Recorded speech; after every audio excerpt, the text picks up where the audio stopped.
Halo teman-teman, di sini kami dari kelompok 3 akan membahas tentang talent management.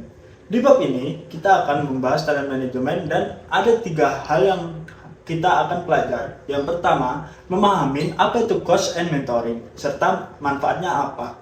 Yang kedua, mengerti bagaimana perusahaan mengembangkan manajer dan pemimpinnya. Yang ketiga, tahu cara membantu karyawan merencanakan dan mengembangkan karir mereka. Oke, kita langsung masuk ke materi. Jadi apa sih talent management itu? Talent management itu adalah cara sebuah organisasi untuk menarik orang-orang berbakat, membantu mereka berkembang, menjaga agar mereka tetap mau bekerja di sebuah perusahaan tersebut. Nah, apa coaching dan mentoring itu? Nah, jadi coaching itu adalah proses pendampingan personal antara seorang coach dan individu. Nah, tujuannya adalah membantu memperjelas tujuan dari talentnya ini. Nah, untuk memperbaiki perilakunya dan meningkatkan performa dari individu sendiri. Nah, mentoring itu adalah hubungan antara seorang yang lebih berpengalaman dengan yang kurang pengalaman, fokus pada membimbing, berbagi ilmu, dan mendukung pengembangan karir. Jadi seperti itu. Next. Nah, di sini ada tahapan coaching. Nah, jadi tahapan coaching itu yang pertama ada membangun prinsip hubungan. Nah, membangun prinsip hubungan ini dengan cara menyepakati tujuan, frekuensi pertemuan dengan coaching, kerahasiaan, dan aturan dasar coach dan klien. Selanjutnya, yaitu adalah melakukan assessment. Yang pertama itu adalah personal dan sistematik. Nah, melakukan assessment itu dibagi dua. Yang pertama itu personal. Nah, personal itu dia kayak menggunakan kuesioner atau tes kepribadian untuk mengukur gaya kerja dan potensi dari individu tersebut. Jadi dari personal itu kita bisa tahu nih, kayak apa sih gaya kerja kita dan potensi kerja kita itu di mana. Nah, selanjutnya itu ada sistematik. Jadi sistematik itu kayak kita mengumpulkan feedback dari atasan, rekan kerja, atau bawahan. Contohnya kayak 360 degree feedback, seperti itulah. Nah, terus yang ketiga yaitu mendiskusikan hasil assessment. Nah, dari hasil assessment itu kita bisa mendiskusikan nih, dan kita bisa membahas hasil tes atau feedback bersama klien yang bersama kita untuk menemukan kayak apa sih pengembangan kita, terus kayak apa sih area pengembangan kita tuh kayak apa. Oke, next. Nah, dari hasil coaching and mentoring itu, nah, yang pertama, jikalau coaching itu efektif, maka itu kita bisa mendapatkan peningkatan produktivitas, kualitas hubungan kerja, serta kepuasan individu. Nah, yang kedua, banyak studi menunjukkan bahwa coaching yang menghasilkan return on investment atau ROI yang tinggi itu untuk individu dan organisasi. Nah, yang terakhir yaitu mentoring itu terbukti untuk membantu mencapai atau mempercepat pengembangan karir dari seseorang dan meningkatkan loyalitas dan mempermudah adaptasi karyawan baru atau karyawan dari kelompok minoritas. Oke, selanjutnya itu ada Management and Leadership Development. Apa sih itu? Jadi program ini untuk mempersiapkan manajer dan pemimpin untuk masa depan. Tujuannya itu supaya yang pertama mereka punya kemampuan memimpin yang kuat, yang kedua itu bisa membantu perusahaan menghadapi perubahan dan mencapai tujuan strategis.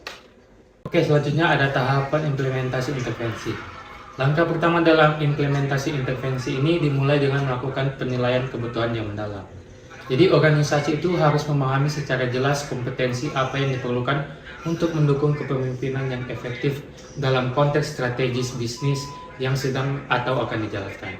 Jadi proses ini itu mencakup pengumpulan data dari berbagai sumber seperti wawancara dengan pemimpin senior, analisis tantangan bisnis, serta pemetaan strategi masa depan.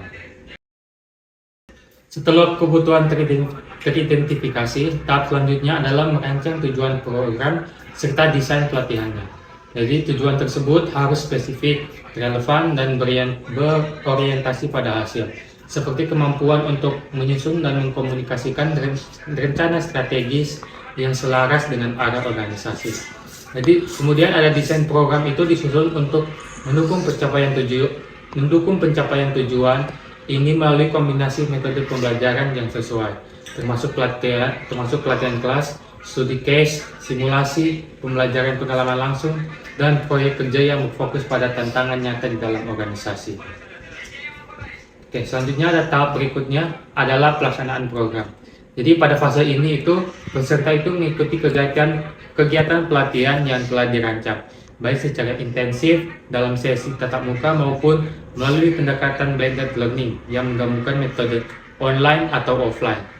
Selama pelatihan ini berlangsung, peserta itu tidak hanya menerima materi saja, tetapi juga dilibatkan dalam diskusi kelompok, praktik langsung, dan tugas-tugas kolaboratif yang bertujuan memperkuat pemahaman dan penerapan keterampilan kepemimpinan yang relevan.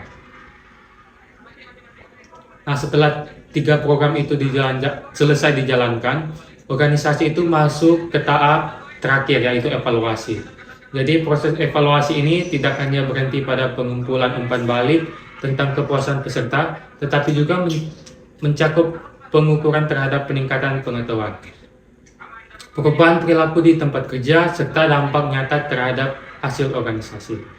Jadi evaluasi itu dilakukan melalui berbagai cara, seperti wawancara lanjutan, pengamatan langsung di tempat kerja, dan pengukuran kinerja berdasarkan indikator yang telah ditetapkan sebelumnya. Jadi intervensi pengembangan manajemen dan kepemimpinan dapat memberikan kontribusi nyata dalam membentuk pemimpin yang tidak hanya kompeten secara teknis, tetapi juga adaptif, strategis, dan mampu mempengaruhi perubahan organisasi secara positif. Jadi apa sih career planning dan development itu? Jadi aku akan membahas career planningnya dulu. Career planning itu bagaimana sebuah organisasi itu mengarahkan anggotanya ke jenjang karir yang mereka inginkan atau memiliki karir yang cocok untuknya.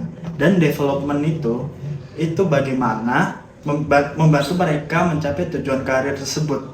Jadi perusahaan itu memberi jalan dan membantu mereka agar sampai karir yang diinginkan anggotanya tersebut. Jadi di sini ada 4 tahapan umur karir. Yang pertama establishment di umur 21 sampai 26 tahun. Yang kedua advancement di umur 26 sampai 40 tahun. Yang ketiga maintenance 40 sampai 60 tahun. Yang terakhir yang keempat withdrawal di umur 60 tahun ke atas. Jadi yang pertama itu establishment di umur 21 sampai 26 tahun. Kita itu mulai membangun karir, belajar banyak. Jadi di sini tuh awal mula karir kita itu terbentuk. Kita itu harus belajar banyak. Yang kedua advancement di umur 26 sampai 40 tahun. Kita itu fokus maju, dapat promosi dan memperluas jaringan. Jadi kita tuh fokus untuk mengembangkan karir kita dengan memperluas jaringan, dan dengan banyaknya jaringan yang kita dapat, kita itu akan mendapatkan banyak promosi. Terus yang ketiga maintenance di umur 40 sampai 60 tahun. Jadi itu kita itu sudah menjaga pencapaian kita dan membimbing orang lain. Dan yang terakhir ada withdrawal di umur 60 tahun ke atas. Jadi withdrawal ini kita sudah bersiap-siap untuk pensiun dan menikmati hasil kerja kita. Dan ada juga kita itu dapat berbagi ilmu kepada anggota-anggota kita yang memerlukan ilmu kita, bagaimana cara melewati semua tahapan itu. Oke. Jadi bagaimana sih caranya membantu karir karyawan tersebut? Ada 2 cara. Yang pertama membuat sistem perencanaan karir. Yang kedua menggunakan intervensi pengembangan karir. Yang aku akan membahas yang pertama dulu. Yang pertama itu membuat sistem perencanaan karir, dan itu bisa kita lakukan dengan workshop, konseling karir, tes minat bakat, dan bahan bacaan. Yang saya sebutkan tadi, perusahaan itu sudah membantu untuk membuat perencanaan karir ke karyawan. Jadi karyawan itu paham bakatnya apa sih yang ingin dicapai gitu. Jadi yang kedua menggunakan intervensi pengembangan karir. Jadi saya akan memberikan contoh dari menggunakan intervensi pengembangan karir. Beberapa contoh aja. Yang pertama itu kita itu memberikan gambaran jujur tentang pekerjaan di perusahaan tersebut itu seperti apa. Yang kedua itu tes untuk memilih dan mengembangkan karyawan potensial. Jadi itu kita melakukan tes untuk memilih dan mengembangkan karyawan yang berpotensi di dalam perusahaan kita.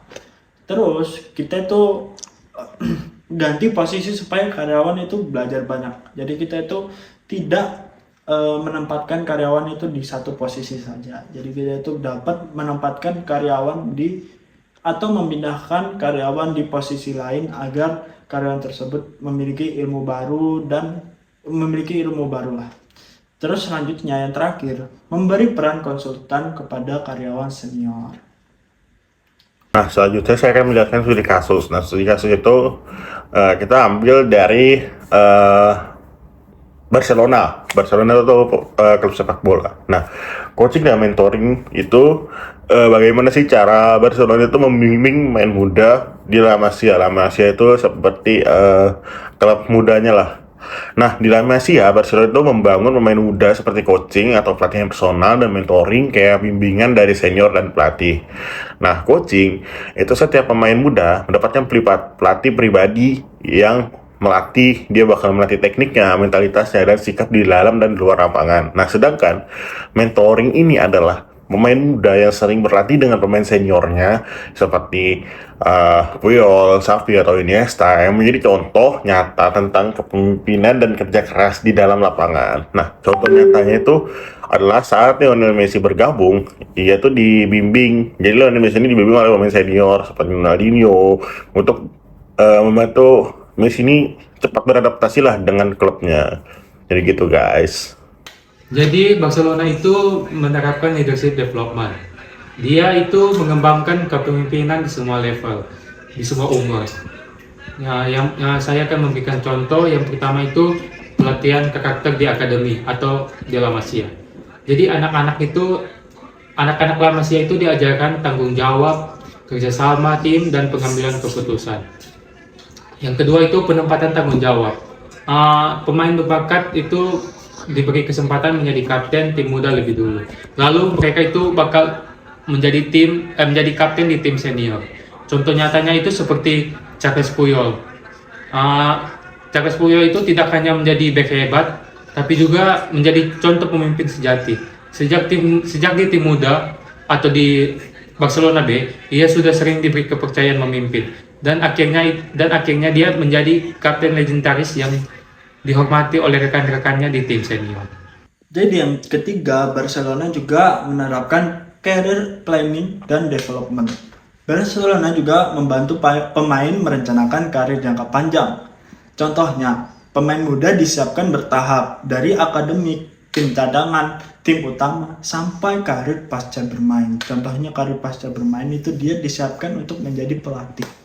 Nah, yang selanjutnya, klub menawarkan jalur untuk menjadi pelatih, manajer teknis, atau peran penting lainnya. Jadi, setelah dari tim akademik, pemain itu dapat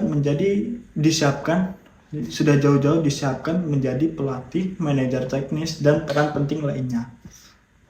Nah, aku punya nih satu contoh di Barcelona. Itu ada namanya Xavi Hernandez. Setelah pensiun, dia tuh dilatih menjadi pelatih di Qatar dulu, lalu dipanggil kembali ke Barcelona sebagai pelatih utama. Ini menunjukkan Barcelona merencanakan karir pemain hingga ke level manajemen klub. Jadi itu adalah cara Barcelona untuk menerapkan career planning dan development kepada organisasi tersebut. Jadi kesimpulan dari materi kita hari ini, yang pertama itu membantu individu menjadi lebih baik, yang kedua itu mempersiapkan pemimpin masa depan untuk organisasi dan perusahaan, yang ketiga itu membantu karyawan merencanakan masa depan mereka. Jadi semua itu penting untuk menjaga perusahaan agar tetap kuat dan berkembang. Terima kasih teman-teman yang sudah menonton sampai habis video presentasi dari kelompok 3. Kurang lebihnya mohon maaf. Terima kasih.